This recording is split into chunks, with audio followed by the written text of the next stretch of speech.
You're live now. I'm live. Hello. I'm Karen Craigo. Hello. Welcome this morning. All right. My notes up here.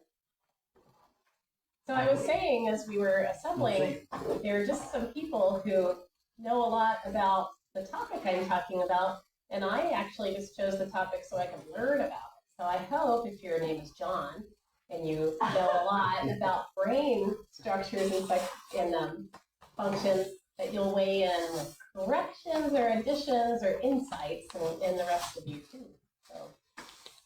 So anyway, topic today, title is "This is Your Brain on God." So I wanted to look into the what happens in your brain when you're engaged in some of our spiritual practices like meditation, prayer, that kind of thing. It was really interesting to discover some of the ways the brain reacts to the things that we do as spiritual people.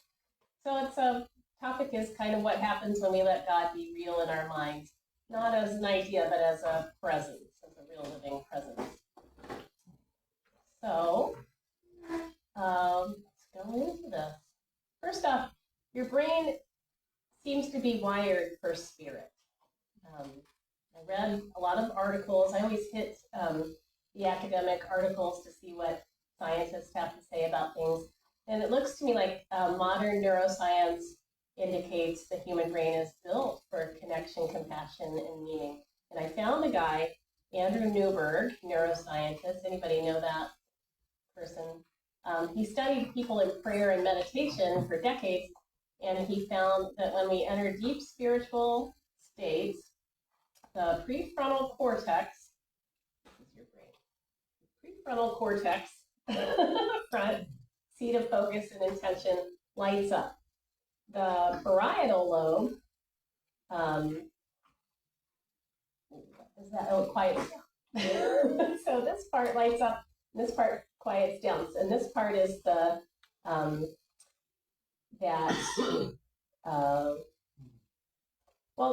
the word parietal, interestingly enough, that etymologically in the definition, it comes from like between walls, like partition, parietal. So I kind of think of how that trap feeling when you're kind of stuck between walls, that's the parietal lobe. And that quiets down, you feel less of that kind of trappedness, and the part of you that is the focused part activates. So, and also people feel a sense of oneness. Explore. Unity kind of gets at that in a spiritual way by saying there's only one presence and one power in the universe and in my life. And, that's, God forbid, and I should continue, but that's that idea that, we'll get into this in a second, but it kind of quiets down that us versus them part of your brain, and you can kind of feel unity, right? Unity. This is your brain on unity. When you align with presence, your brain reflects that. And I mean, this guy who I talked about, Newberg, and others did functional MRIs and other kinds of studies, and found like the brain literally lights up when we do certain areas, when we do certain things. So when our brain's on unity, on God, we become more peaceful, more compassionate, more creative, not because we're escaping reality, but because we're tuning in to its deeper order. Okay, so first the power of thought. Our phrase, thoughts held in mind produce after their kind. That kind of relates to some, oh my gosh, look who just walked in the door. Hello. Welcome. Peter's here, yay. Hey, Peter's here too. Yes, hi. Hey, Jerry. Glad to see you. Hey, see ya. How are you guys doing? Oh, good. So, my neurons just fired up. I'm so happy. It's funny because we always talk about the heart, and I think the heart might just be the dumb jock of the body. This is like just dumb muscle. This is my heart, right? All the feelings I have kind of feels like they're in my heart, but I think that stuff might be happening up here. So There's a neurology of the heart. Yeah, tell me more. Well, the heart math, you've heard of heart math and some of that. And so there's a direct connection between the heart and the brain, and there's some functions, especially around emotions, that the heart actually is more directive than the brain. The brain becomes a conduit, continues to be a conduit, but it's not always the driver. Yeah, so it's more of that understanding that what we feel, there's truth to what we feel, and my heart leapt when I saw Gary. Smart heart, not a dumb jock at all.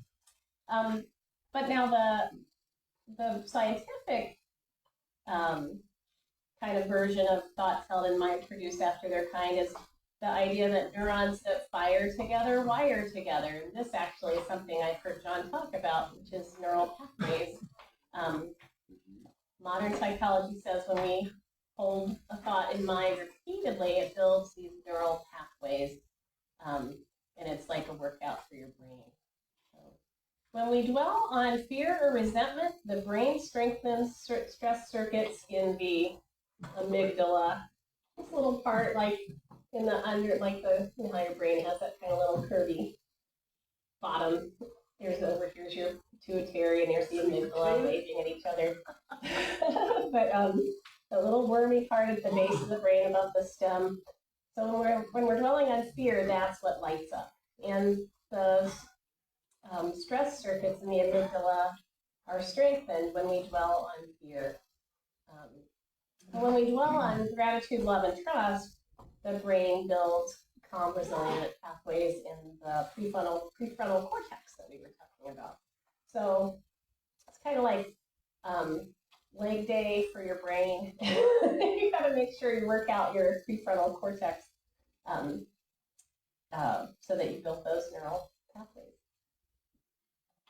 Do I have it right? Yes. Yes, and when the amygdala lights up, the prefrontal cortex shuts down.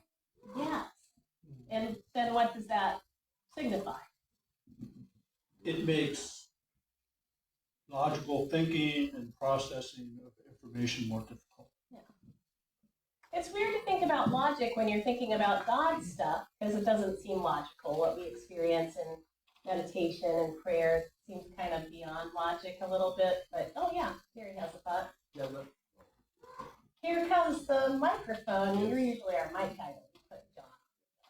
But according to quantum mechanics, if we are quantum creatures and we have quantum intelligence, quantum actually is a physical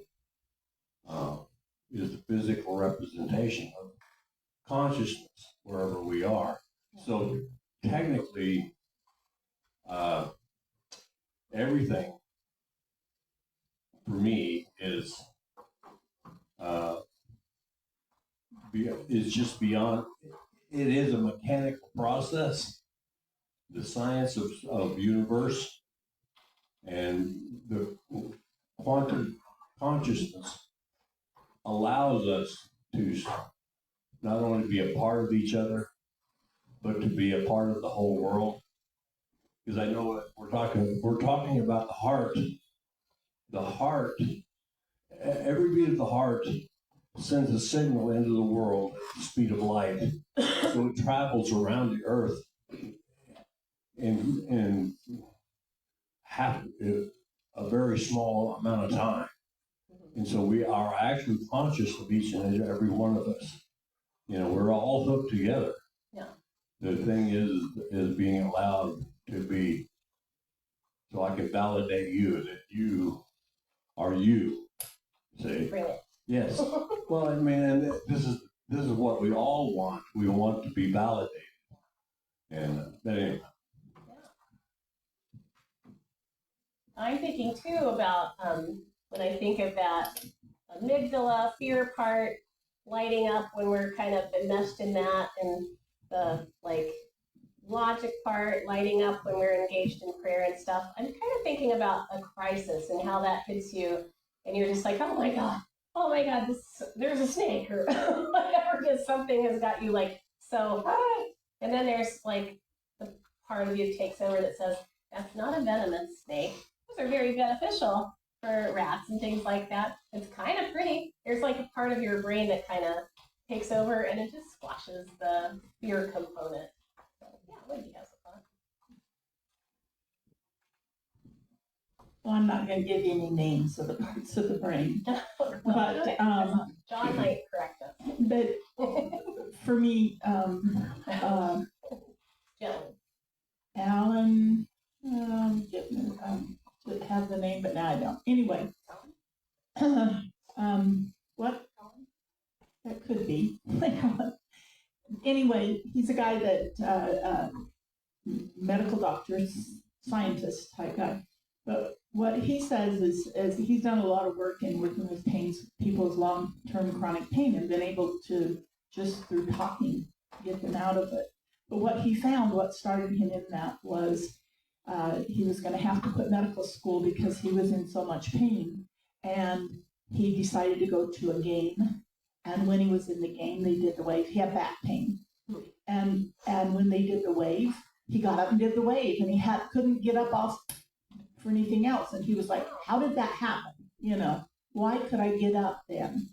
And that brought him into his studies. But basically what he said is he did a study with some other people, and they would take people that had pain and then do an MRI. So they took pictures of the brain, what was happening. And the people that had the most pain, it was all the memory part of the brain was lit up. The more pain they had, the more the memory part of the brain was lit up. And so the work that he does is just basically saying,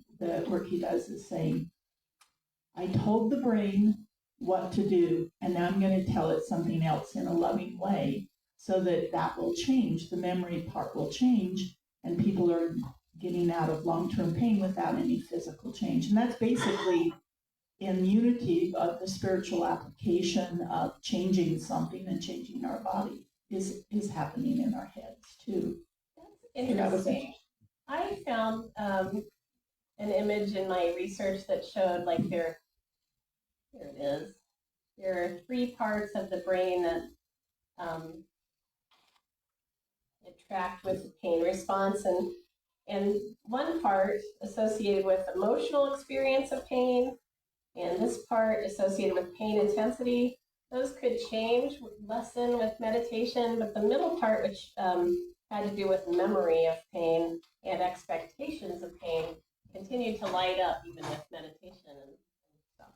So I don't know what that means. I wasn't going to mention it because I didn't understand it very well. He wasn't saying to meditate. Yeah. He was saying it's like, it's dangerous outside, there's lions outside. And then you move to a place where there's not lions. Yeah. And I said, it's like, if it's dangerous outside because there's lions outside, and then you move away from lions, you still might have pain every time it's the brain warning you to be on high alert. And you just have to let the brain know, and you can't, it's not logically, it's just having the pain and going, I'm safe, everything's okay, it'll be okay. There's no logic behind this. It's just fine. And so as you do that just more and more and relax with it, everything's okay. It changes. That changes. It's more of an affirmations denial kind of intervention. I gotcha. The thing is, I was looking at it from a meditation perspective, kind of like built on what you were talking about with this person, and it's just all so interesting. Apparently, that we've got that part of our brain to keep us safe, and it's important. I want it to shut down. Yeah. In Avatar, that memory part of the brain is what they teach you to feel into that part. Really? And That's feel the part I'd like to not feel a lot of the time. well, you deliberately, you kind of, what I do is I take a little piece of my higher self and I stick it on this shoulder, and I do the other little angel on this Angel shoulder, and so that way, this guy is always there with me while I'm feeling it. But I feel back through the stuff, and it usually takes me to a place through all sorts of weird stuff. I mean, I burp and all sorts of weird stuff, shake and while I'm doing it, and cry and all sorts of The stuff. body But, wants to get rid of all these but chemicals. as you feel back through to it, to the moment when you decided that was real, you know, then you can decide something different. Interesting. Yeah. I like that. Okay, where was I? So when we dwell on fear, neural pathways in the amygdala are strengthened when we dwell on gratitude, love, and trust, prefrontal cortex. So, so that's a discipline we can train to look through appearances in truth. But I think this also relates to affirmations and denials, like you were just talking about. We've been talking about that in our study of Sacred Abundance, the book that we do on Wednesday nights. I've been really working on denials, which have always been less intuitive to me than affirmations. But that's just strengthening the neural pathways, right? That's what you were saying. Yeah. I think it also relates to Abraham. I know we got some Abrahamics in the room. Yeah, sounds like something you string between trees. But focusing on what you don't want attracts more of what you don't want. So don't ever do that. Oh, I hate this. I don't want this. This is terrible. It's not really brain chemistry that's happening, but it's kind of a parallel, I think. Yeah. One of the kind of funny things that I've been noticing about my brain is, like if I go out on the back porch or something and it's dark out, Yeah. it's like, oh, I'm afraid of the dark. Oh, I'm afraid of the dark. I'm afraid of who's walking down the street. Are they going to do anything? You know, and so I have to catch myself and say, whoa, what a bunch of baloney. You know? Right. Oh, Susan, that's so smart. I can't tell you how many times I see, like on social media or something, this is only slightly related, but women who are scared of every damn thing, right? Like, you know, you're far more endangered by walking through this world fearfully than you are by walking through this world with the knowledge that you can kick everybody. I know some men like that too. What's that? I know men like that too. Do you? Yeah. Sure. Yeah. Like people who think it's kind of charming when you move to Springfield and you hear people think that this is just the most crime-ridden, gang-addled, terrible, dangerous place. And it's like, gee, I go all over this town. I walk my dog at night, wave at people. It's not that way to me. What's the difference between you and me? I'm old. I'm not the prime target for certain kinds of things. Yeah. You're afraid of the dark. The dark's scary. If you think, oh, I could see the stars so much better, that Basho poem, remember it says, since my house burned down, I have a better view of the moon. Yeah. So, like, it's kind of what you focus on. Yeah. I just want to take everybody, and I do pick women in particular because I see it more from them. A friend of mine was going to his car at night. Somebody was there in the car beside his, and he was just waiting for her to get out of there. And then she's got her pepper spray in his face. And all in this thread, people were like, oh, well, she must have had some experiences. You can understand why a woman would do that. I'm like, are you all taking crazy pills? That's crazy. That is crazy. Why not presume the person who's standing politely at the front of the car might be waiting to get into the car and attack you? Yeah. One of the issues I have with today's society is the fact that whatever is happening in Chicago is now in my living room. And so I just wonder how much fear is centered around the nothingness that's going to happen to everyone anyway. Yeah. Because there's nothing that's going to happen to you. Yeah. And just the thought of you take these women that are so scared to death of everything, and their whole life, they don't have a life. You can't live in fear and have a life. Okay, so how much of that is just brought on by some kind of teaching they latched onto that has nothing to do with them. You know, it's just. Yeah, and don't you get like violated every time you imagine a violation, Abraham? Versus just expecting good and welcoming it in. By the way, Chicago is really nice. I've lived there many summers in the uptown and areas that are often in the news. It's like very livable. You can do anything you want to do and have a great time in Chicago. This notion that Chicago is the epicenter of all terribleness, like, no, it's pretty great. You know, the thing is I don't know, maybe the rest of you just get all this stuff real easy and apply it very quickly and easily. That has not been the case for me, okay? I started studying this stuff in 89, and sometimes I still feel like just a real newbie. But it is fun if you take this more like a game and play it when you want to change something. So I'm beginning to change my concept of this place being heaven rather than hell, and someday we get to go to heaven. Yeah. So I'm in the dollar store, and there is a man checking stuff out, an elderly black man. He is just so filled with light and laughter and putting things out. And I'm like, I'm going to tell him about that. And I'm playing with this idea of choosing heaven and hell. So this guy pulls up in the car behind me, and he looks at me and he said, "Ma'am, could you move over here so that I can ram my card into you?" Now, you see the expression you get right there. Oh my God, what's this guy doing?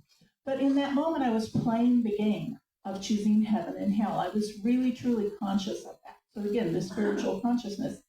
And I said, heaven, hell, no, I'm going to choose heaven. But I wasn't choosing this guy or this guy. I was choosing that energy. So I just turned to the guy and I go, I'm really busy this morning, but if you want to make an appointment later this afternoon, maybe we could work something out. And he started to laugh and he goes, my wife always tells me I have the most weird sense of humor. And I said, she's probably right. But what I'm saying is it's just step by step, making a choice, saying I'm going to use this during the day, and then playing with it and watching what shows up and play with it. I like that, because he would just had some twisted joke in mind that he thought was really funny, and it sounded like real malice initially, but you made a choice. Yeah, I like that a lot. Other thoughts before we sail on? Laughter is always the best medicine. Oh, of course you would say that. Susan says laughter is the best medicine, but you've seen it happen. Yeah. Well, back into this, I write this stuff all out, so I'm very linear here. Researchers studying contemplative nuns and meditating monks discovered that long-term spiritual practice changes the brain structure.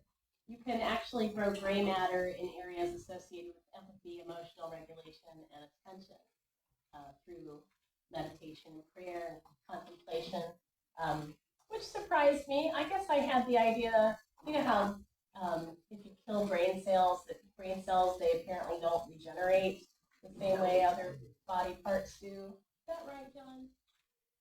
That's what we used to believe Yeah. before 2000. And when MRIs and scans they realized that the brain's very plastic, regenerates. Now, if you kill whole neural pathways, like head injury, something like that, then what happens is that there's scar tissue. So the brain will scar just like other parts of the body. So it has to go around the scar tissue. It grows around. So it's not in the exact same location, but functionally, if you continue to use that function, it will grow around. Like that? That's nice to know. Yeah, it is. Of Nice course, to know. the younger you are, the more efficiently that process works. As with everything. So as we age, it's somewhat. However, it still continues. That regeneration, that plasticity, still is in existence regardless of what age. I think that's how they were trying to scare us off of drugs. The idea that you'll just kill it and it'll never come back. So, Okay. yeah, there you go. Oh, mine are dead. Yeah. Yeah. I drank it up with that vodka to kill an hog. Well, there's hope. Things are growing in there right Still now. here. Bulking up. The idea that you could build gray matter, though, that was surprising to me. I did not think until I did this research. That's why we should all be reading, right? Build more of our gray matter. But isn't that beautiful? The notion that your nervous system can actually learn to express divine peace. You don't need a mountaintop experience. Your daily prayer and your morning silence and your act of blessing a maniac in a parking lot or somebody else who frustrates you, each of those acts shapes your mind to know God more clearly. So just to recap, brain scans show prayer and meditation can activate specific brain regions, increasing activity here, reducing activity there and there, and brain areas affected vary depending on the type of prayer, spiritual practice. And when I saw Wendy was here, I was kind of happy because I know she is not a meditator. So I was kind of looking into some practices we have like meditation. And here's Paul, lifelong meditator, right? But this, what happens in your brain that you choose to make happen in your brain, there's still like powerful work being done on establishing pathways and building areas of connection. So, what does meditation do for you, Paul? Well, I was going to say something there when you did mention that, and that is what I found is that just because you meditate does not necessarily mean that you're going to be always more calm and more peace and see things in a more positive way. I have seen lifelong meditators that had a lot of issues. And I think the more that you put your energy into a thought, the stronger it's going to be. So if you are carrying anger, let's say, you're carrying anger at the world, you're carrying anger at your spouse, or whatever, and you just have that practice of meditation, you're actually strengthening some things that are not so good. Yeah. So it's important that, just the act of meditation does not necessarily mean you're going in the right direction. However, if you do have that tendency to be in that state of peace, and you have a goal of reaching more of the attributes of what we would call God, then I think that's going to be a benefit, to you, your body, your, strengthening the parts of the brain that you want strengthened. I don't know, does that answer your question? Perfectly. I'm thinking about people I know who meditate who are very selfish in a bad way. I think there's something lovely about being centered in the self. Yeah. I think that can be very, very positive and is very important. But I know people who they don't mind being late because them, and they like kind of reinforces this ugly selfishness that I don't think is that desirable. Whereas, having a good sense of self and knowing your worth is so valuable. But there's, what I'm talking about, because it's just a symptom You of can a really certain- build your ego up big. Yeah, you sure can. Yeah, Don, yeah. I have a little problem with meditation myself, Yeah. and I find that what I'm finding in my reading is that the value is not so much in the meditation itself, but in the quieting of the mind, quieting of the self, Mm-hmm. and allowing your intuition to become more prevalent in your life. Yeah. I've sort of been reading recently that one side of your brain, the side that has to do with art and poetry and such, is more associated with the quantum world, where thought is of less value than the connection with the universe. Mm-hmm. That's all I have to say. Yeah. I was hoping to hear from you. Well, I think that like what Abraham talks about, it's not what you're saying and not what you're doing, but it's how you're feeling. How, whether you go into a state of feeling. Most of my, what I would consider meditation is I don't have a dishwasher except me. And it's a beautiful, and there's a window and there's birds out there and I have my things to remind me, you know. So when I'm washing dishes, I think I'm doing the same thing that someone else is doing when they're meditating. The other thing is like to just sit and listen to a meditation doesn't work for me. And Don knows when I go to bed, matter of fact, I'm listening to a tape that Sue did a while ago. That's my meditation right now. And, but I take a crossword puzzle and I listen to my calming meditation while doing a crossword puzzle.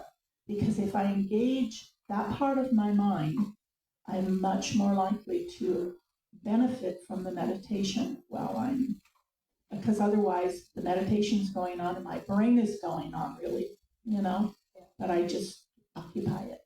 Interesting. You know, one of the more frustrating elements for me in the whole New Thought world is what we say all the time, words don't teach. Like, words could not be more important to my life. Words are like, it's like a spiritual grab bag. The word that pops up is kind of a gift and a message that matters to me. I write, and it's like words that are, I think things through. I pray in words. I process, it's probably a learning style thing, also an idea that's being discounted in a lot of circles. But words sure do teach me. I read a bunch of shit for this. All those words, like all these scientists taught me, words are so vitally important to me. Isn't that a funny thing? So we've got this notion that meditation is foundational and words are somehow, of course, some of the biggest New Thought thinkers are Emerson, right? Poets and essayists, so fascinating. It's a feeling. It's a feeling while you're thinking and writing the words. That he puts into words. Well, The feelings are the product of the words. And even the word meditation is, I mean, there's so many varieties and flavors and techniques and so on and so forth. To me, it's, are you connecting, what Don said, are you connecting the source? And what Wendy said, that just quietude and looking out that window and hearing those birds as you kind of make things nicer, that's connection too. The two things with words on me is I cannot tell you how many times I have said something, particularly in a meeting or something where there's a lot of people, and I will say something, or in class, and someone else will get up and say, I agree with Wendy, and then say the exact opposite. I go, huh? That's, you know, so that there's that. And I also know, I went to college in my 40s. I was in the prep class thing for that. And the woman stood there and said, the most important aspect of any relationship is respect. And she said, everything is based on that. And I just was like, I didn't say it. It was just like, what? I went home. I was so mad. I was like, I am dropping this stupid class. That teacher doesn't know anything. And I looked up what respect meant. And I mean, I was just everything. And I went back the next day and I said, how many people had a problem when she said that? Everybody raised their hand. And so I was talking about that. But see, in my house, you will respect me. Oh, gotcha.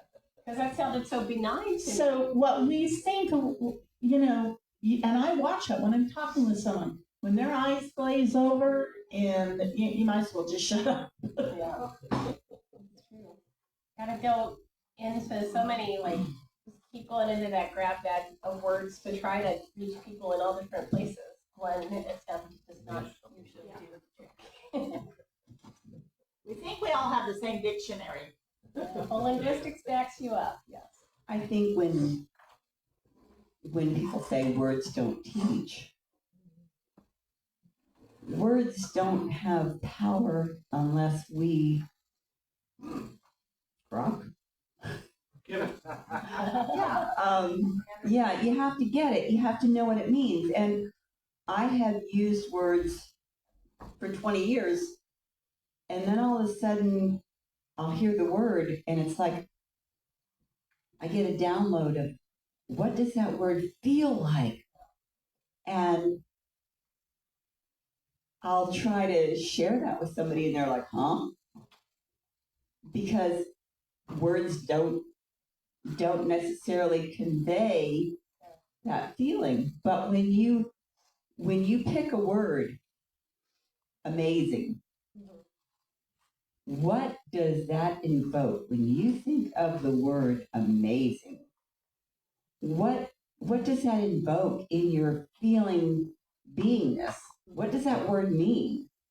And it can be different things for different people, but it creates this, to me, that word creates this openness that when Dr. Seuss says you will do amazing things, it's like it opens up a whole world of what kind of things could happen, what could, and so if you can hear the words forever until you embrace them and feel what they mean. And when Webster wrote his dictionary, he was very emphatic about this is what a word means, because people were using words that, you may use a word, from what I understand, the word blue in French means happy, but we use it as it's blue. So it depends on your understanding. And so you can be teaching with words, but if there isn't that understanding and that isn't that feeling, then they're not getting it. Now, but in good writing, that word amazing doesn't just sit by itself in the corner. It's couched in a lot of different words that explain, and the words jointly. Amazing's not going to do it by itself. By the way, I just looked that up. The etymology, each word is its own little briefcase, right? Of meaning. Amazing, if it sounds like maze to you, that's because that's the etymology.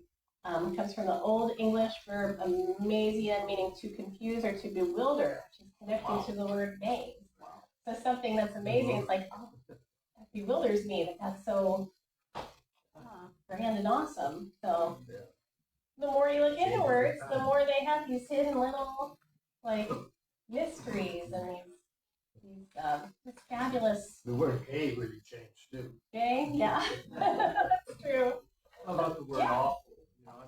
Awe is inspiring, and full is full. Right. Why is it a bad word? Awful. Talking about awful. Yes, Tamara. Well, first I want to thank you for this great teaching and the generous sharing at the time with all of us. I'm going to share something that's a little dramatic. I'm over it. I don't mean it to be, but I just had this astounding thing that you just gave me as I was sitting here. So I remember in the Course in Miracles, there was a story about a woman who got abducted and taken to a man's apartment with the intent to rape her, and she just loved him. She loved him, and she just talked to him, and she just didn't feel fear, and she just had this, love presence with him, and he ended up falling asleep, and she got up and left, and lived happily ever after. So fast forward to, I had heard this, and it had made an impression, and I think what we think and plan ahead of time is what comes to us in emergent, especially in relation to emergency situations. But in life in general, I hear what you're sharing is that as you give thought and attention, and all spiritual practice and teachings that I've evolved from have been finding a new way, a new place, a new consciousness to approach what you're thinking or behaving or whatever. Mm-hmm. So I was in a situation, my car had broke down, I got a ride with a guy. He knew that I couldn't get a hold of my dad or my husband. I had him take me back, so I went back with him out into the night to go get the stuff out of my car. He decided he was going to rape me, but I didn't know. We drove down stopped and got some more alcohol, and he was driving off the road. And I said, well, I better be getting home now. And just kept driving down. And I'm so innocent and gullible. Still didn't dawn on me that this might be danger mode. So I end up down a dirt road, and he says, Did it dawn on you then? so then when he said what he said, then I knew that was his intent. And so I had always joked before, I was in the era where rape was just starting to be on the news and talked about, and you know, it started out like it was the woman's fault because of how she was dressed. She was walking in the park at the wrong time of night. What are you doing at 2 a.m. dressed like that? You know, so it was a new time for all that. So I had thought, well, if that ever happened to me, I'd act like I was going along with it and bite a body part off. So what comes to me is They don't get this at the Baptist church. it has been, it is, I didn't give it a finger. And so it had rolled onto the floor, onto the ground. He's banging my head on the gravel, and I'm thinking, okay, well, I'm gonna pass out now. And then that for sure that'll be happen, whatever, do whatever. So I said, okay, because I'm thinking what came to my and back before that I had prayed. I just had a moment of, oh God, I need you right now. You know?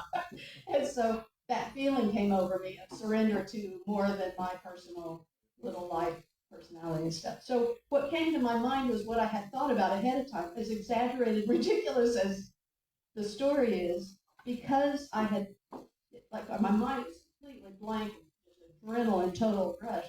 What came to my mind was this thing that I had thought ahead of time. So I said, okay. And he just stopped, and I got up and ran away off to found a house, and, happily ever after.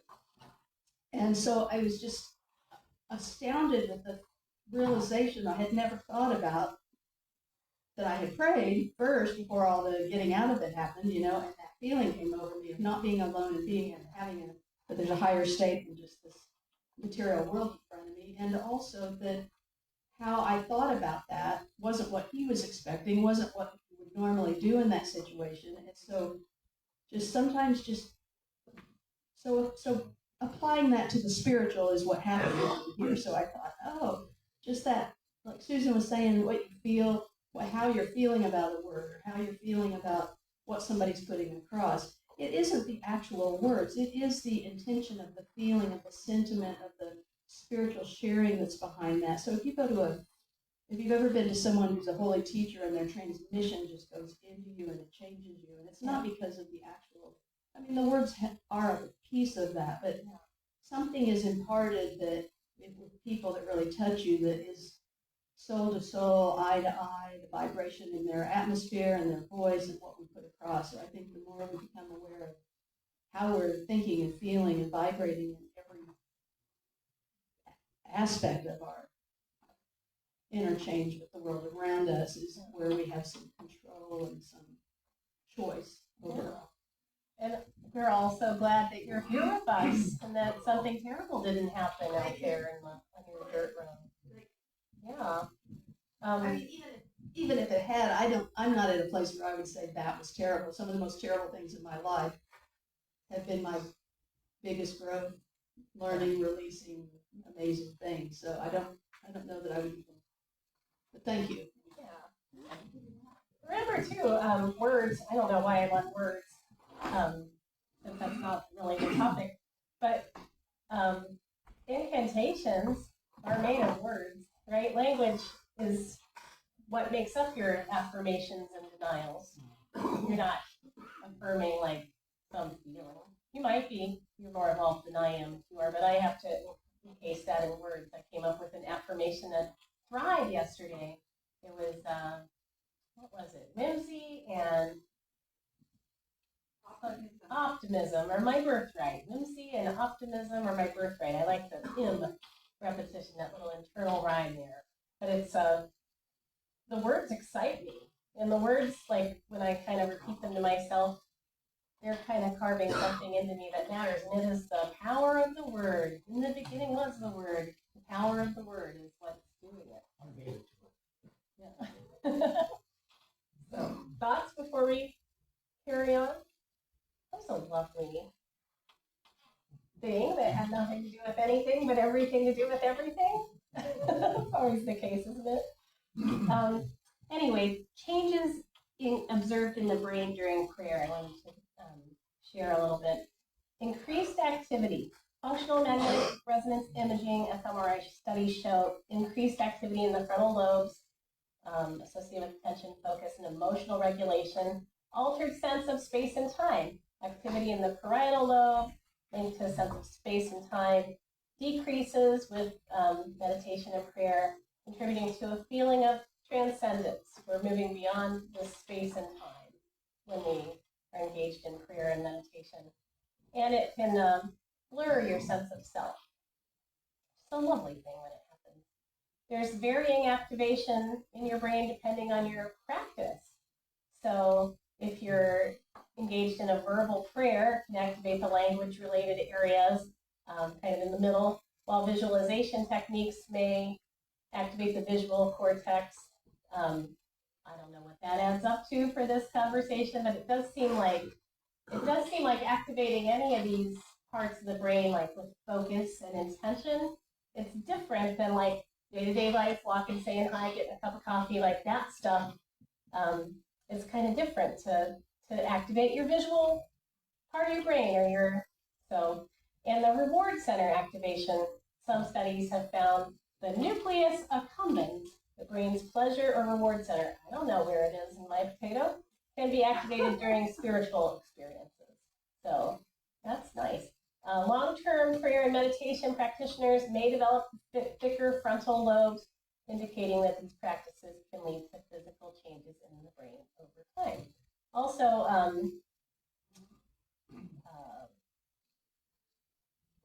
this frontal lobe area helps regulate our emotional system and reduce stress and anxiety.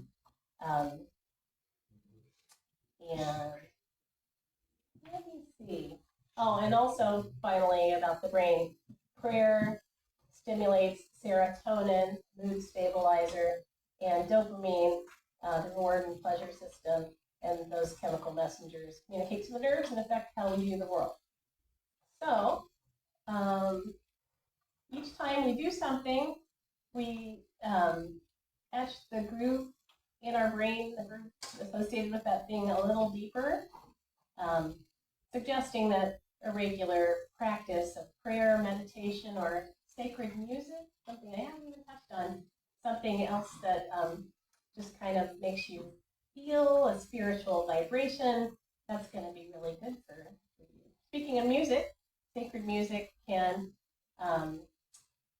the effects of that include emotional regulation, hope, gratitude activates the limbic system, and can provide comfort if you're anxious or sad. Can increase your happiness, reduce your anxiety, and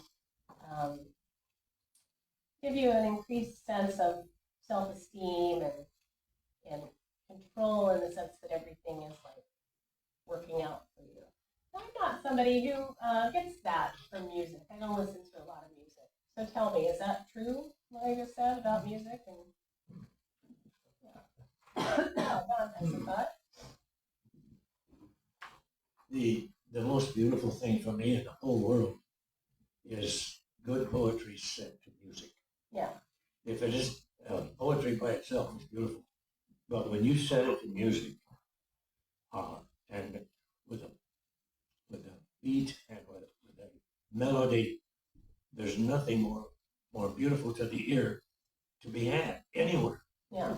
When words, again, we're back to words. The time when I really am alive, most alive, is when I'm writing poetry. Yeah. And when I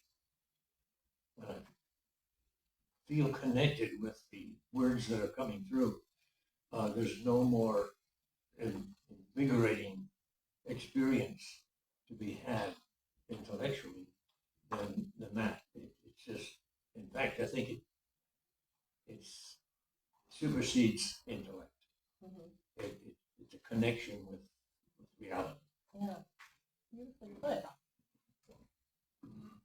Okay, so I went to the Empower Music Festival at Unity Village a couple of weeks ago. Yeah.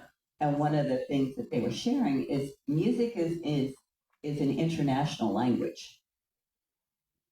If you go, and I went on a missions trip to Guatemala, And the way we would gather people, we would go into the square in the center of town and we would play music. And people would just migrate to that music because everybody feels and understands music worldwide, all over. When you start playing music, it draws people in. And it's amazing because the rhythm and I'm not a musician, but the tempo and the rhythm of music can affect people in a way that I don't think anything else really does. I absolutely am drawn to sitar music, and it just draws you in.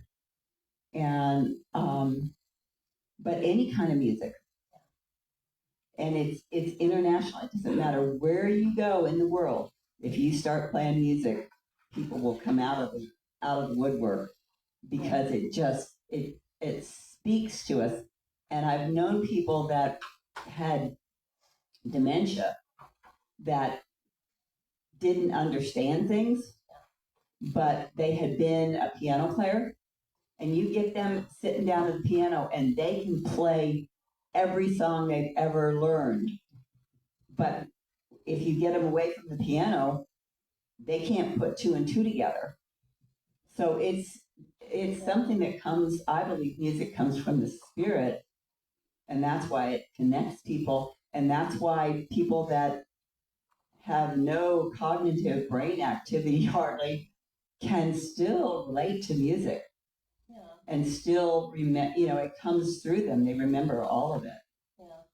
I'm thinking of when you go to the nursing home and you sing Christmas carols. D.V. Armin used to take people to the nursing home, and they might be people who don't have a lot of visible interactions or activity. But boy, you start singing a familiar song like Jingle Bells or Silent Night, and there's a light that goes on. It's beautiful. So I'm just gonna, you're talking about the brain and using the brain in this, Right. for the spiritual aspect and stuff. And for those who are visual like me, when I was first coming into psychotherapy and changing the spiritual practice and everything, one of the things that really helped me in thinking about my brain when I had to change my thinking is I thought about my brain as like a jungle. And in a jungle, you hack the path open, and it's really hard going at first because there's everything in the way. But the more you take that path, the less you have to hack, And that really helped me to stick with, it was so easy to take the path that was easy and not to keep doing the hacking. and that helped me. I like that so much. In fact, when I put these little lessons together, I think, oh God, that's going to be 15 minutes, but how are we going to fill the rest of the time? That was me today, right? I'm looking at the clock. We're getting there. Should probably think of wrapping up. And I think on Wendy's thought, hacking through the forest, that's such a powerful metaphor made of words for what we're talking about. I'm just a word evangelist. But I'd like to just kind of end there, maybe, unless there's a thought anybody would like to share here as we wrap up. Laugh at yourself. Laugh at yourself, Susan says. So right. So, well, that was, I just learned so much from you guys for this, and I just really appreciate them. So, okay. We will do announcements. Announcements.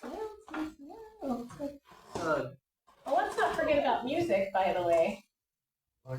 Music, that topic, it's also the moving beyond the brain. The vibration can affect your body. The most powerful thing I ever did was chanting the chakras, where you start deep in your base chakra, you direct kind of the energies and move up, and all the way up, you're oming. And then you get in your face to these it's you have to do this but the purpose was to vibrate those chakras and Wow, it was so, you could try it sometime when you're alone.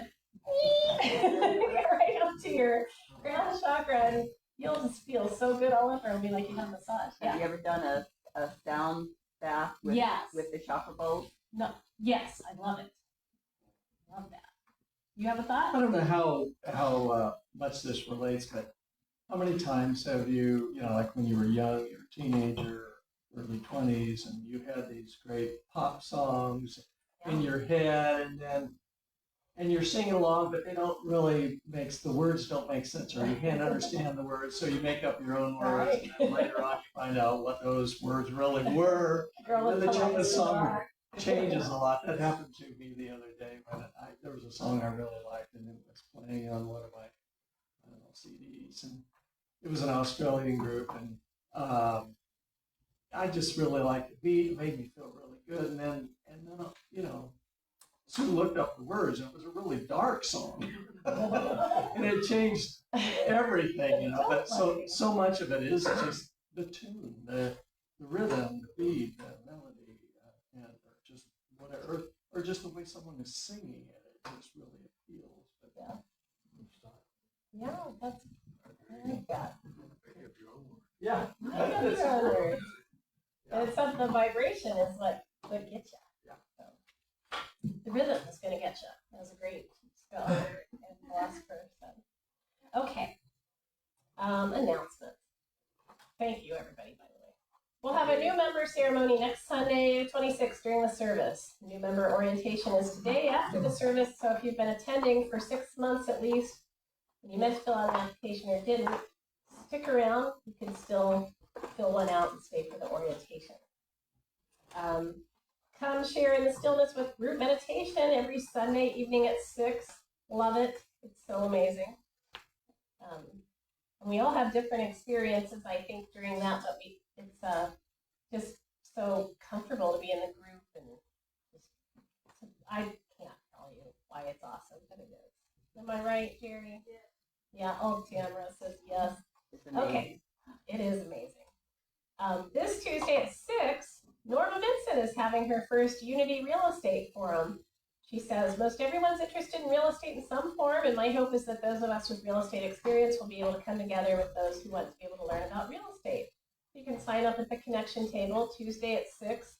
I love this, that somebody's sharing her expertise in a field that's not meditation, it's not music, it's not prayer, it's real estate. We're practical spirituality here. So, for our celebration service next Sunday, Marlene Bricker is coming back.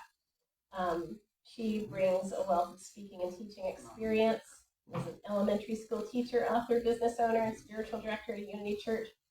And she has a doctorate in metaphysics. So she should be interesting. Next Sunday, too, join us for New Thought and Adult Education class, Living in the Flow of Life with John Brucker. Class begins at 9:15. You can attend in person or watch the live stream. In lieu of Spooktacular, our long-standing tradition, we're not doing that this year. We're having kids come to church in costume next Sunday if they want to. Kids, meaning this 56-year-old kid, will be a witch next Sunday. So there'll be special activities and treats. I think kid goes all the way up. So Kids of all ages. yeah, here we go. I think some of the key personnel who usually are here for Spooktacular are not available, and that was a little much for Carla to take on. So let's just really enjoy next Sunday. Some of you will wear costumes, kids. Okay, from November through March, we have Crisis Cold Weather Shelter. We're nearing the end of 8 items in 8 weeks. There's a list out there, and you can go back to previous weeks if you want to. Next Sunday is the 8th and final week with soft cereal or granola bars. Still time to purchase all 8 items and get entered to win $100. The winner will be drawn November 2nd. And I can tell you that's really helpful to have that stuff during the cold weather shelter. Maybe somebody can't eat the food we're providing, but you can go back and check out the shelves and find something that will fill their bellies, which is nice. So toilet paper on the other end, also nice. Okay. We've started signing up volunteers for the shelter. There's a QR code on the connection table, and my plug is pick a day and you be the laundry person on every Tuesday, every other Wednesday. Pick something where you can repeat, and then it's so easy to fill that up. So you can be the sanitation, you can be hospitality, you can be overnight. So my son and I joined forces on Wednesday nights to be the overnight people, and I have such a good time with him. So think about that. Fall yard cleanup is Saturday, November 8th. Sign up the connection table. Friendship Sunday potluck is November 2nd. We need 3 people to wash dishes and clean up after. If everyone would pick up 1 month to help wash dishes, no one would have to do it more than once a year. Logical. November 9th, here's a YOU pancake breakfast before the service and the quarterly town hall meeting after. And that's it. Those are the announcements. So we're done. Bye, everyone at home.